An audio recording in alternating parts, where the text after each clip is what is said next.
Hey guys, Aaron Farmer here with mysugarfreejourney.com. Yesterday was day 6 of our 28-day weight loss challenge. I hope things are going well for everyone in the challenge.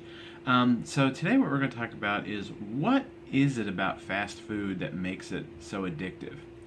So just as an example, we're going to take a Big Mac value meal at McDonald's for an example, but these numbers are pretty much the same across any all the fast food places. So a Big Mac with a large fry and a large soda contains 1,360 calories, or about 2/3 of the recommended total caloric intake for the entire day. It contains 1,380 milligrams of sodium, or almost an entire day's allotment. The fat content is 38% of the total calories, and the sugar content is 95 grams or 19 teaspoons or 390 calories. You can imagine a teaspoon of sugar, and you're eating 19 of those every time you have a Big Mac value meal. That's more than the American Heart Association recommends that you eat in an entire day, and a lot of us are eating that in one meal. 50% of Americans are eating this or the equivalent to it at least once a week. So half of all Americans are eating that much fat, sugar, and salt in one meal at least once a week. So what is it that makes that meal so addictive? Let's take a look at each of the macronutrients and kind of figure out what is addictive or what isn't addictive. So the first one we're going to look at is salt. Our example meal contains 1,380 milligrams of sodium. The 2005 dietary guidelines for Americans set the upper limit of allowable sodium at 2,300 milligrams. So if you eat the Big Mac meal, you're already at half of all the sodium you should eat for the day if you are comfortable with that upper limit.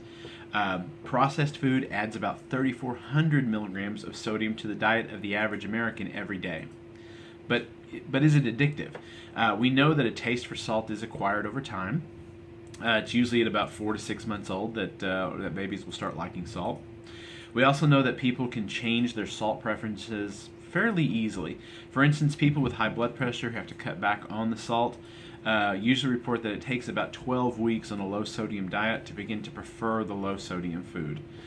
So salt is not really an addictive substance. It tastes great, but it's not addictive. So now let's look at fat. The high fat content in fast food is what makes it so rewarding. In animal studies, rats will binge on fat if given the chance, but will not show the other signs of addiction like withdrawal or tolerance. The issue here is that fat is almost always found in fast food that is also high in starch, like pizza or hamburgers, or it's high in sugar, like cookies.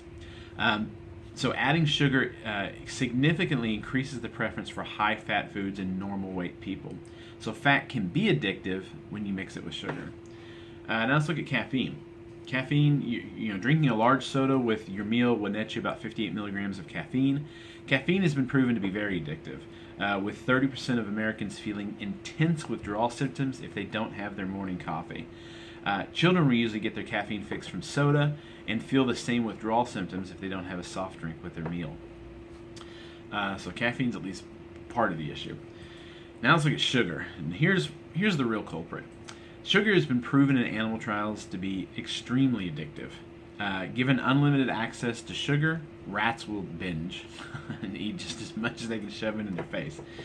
They will show signs of withdrawal when you take it away. They will show seeking and craving behavior if you take sugar away from them. Overconsumption increases with time, which means that you can grow a tolerance for sugar. And did you know that almost every item on the McDonald's menu contains sugar?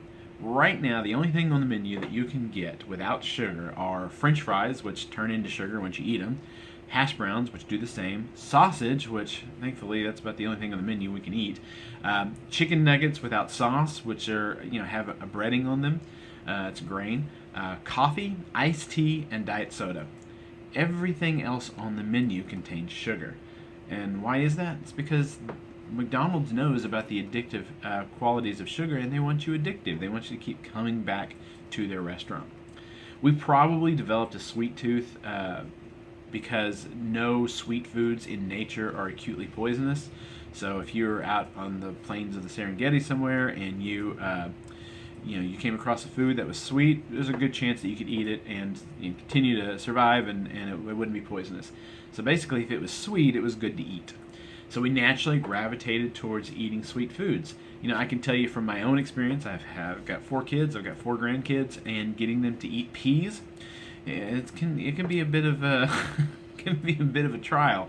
But you throw a banana on their plate, and they'll shove that food down all day long. It's because we are from birth, we naturally prefer sweet foods. And it's one of the things we have to overcome as we cut the sugar and the grains out of our life. So that's why fast food is so addictive. It's because they pack it full of salt, fat, and sugar, and they know especially that sugar is going to make you, keep you coming back for more. So don't go back. Don't go back to the fast food places. That food is terrible for you. It's addictive, and it'll do nothing but cause you to pack on the pounds. So I appreciate it. That's day 6. We'll be back in the Facebook group tonight for day 7, and then there'll be a daily recap video up tomorrow morning. We'll see you then. Bye-bye.